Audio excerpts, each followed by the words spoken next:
Right to Property Act has uplifted the situation of women in the society, because if we consider the past data, in the past women had no right to property. For example, if we were to look really back in history during the ancient times, women were considered as objects and they were being exchanged as gifts.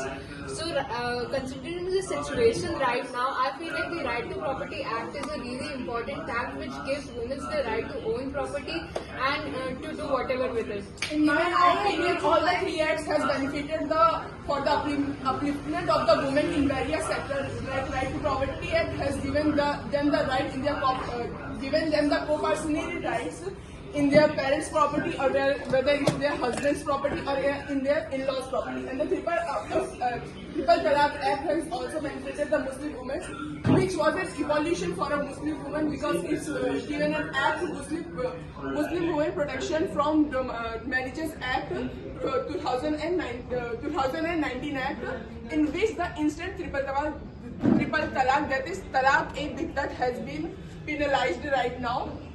And the third was the Dowry Prohibition Act, because a woman is not no more an object which should be sold with a lot of other objects as well. Today, a woman is respected as a person and not as an object. And so these three acts have really revolutionized the women in our society.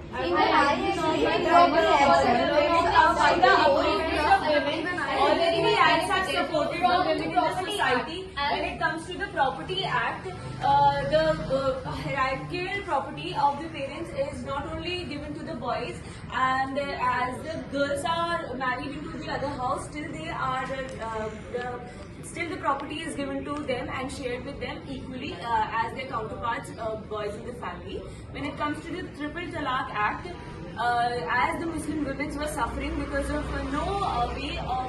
proper way of filing the divorce, and they were directly left alone, the Act has supported them in various ways, both financially and giving them a greater point in the society. The Dowry Act also helped the women, as earlier they were taken as a Property Act, which is derived and is spread to all the women in spite of their religion. Even I believe that three of the factors and three of the plays a vital roles in that. If we talk about the Property Act, there are the hierarchy system which, if we, like Chessman number 1 has said that, okay, there are the hierarchy systems that prevails till now.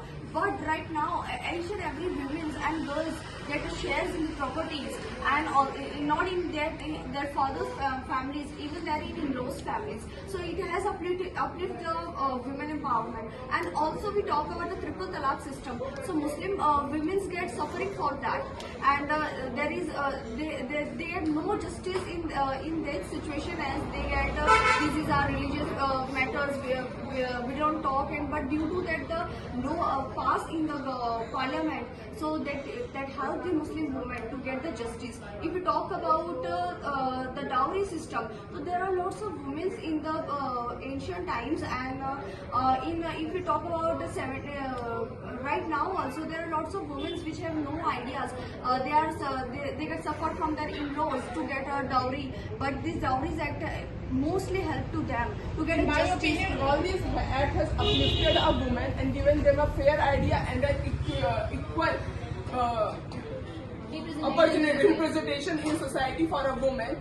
And all these act that is passed recently, that is in 1961, the Dowry Prohibition Act, 2005 the Right in the Property Act, and the 2019 Muslim Women Protection Act has now these three acts are the evidence that we are moving towards the Uniform Civil Code, which is the object of society to achieve, that is enshrined in Article 44 of our Constitution.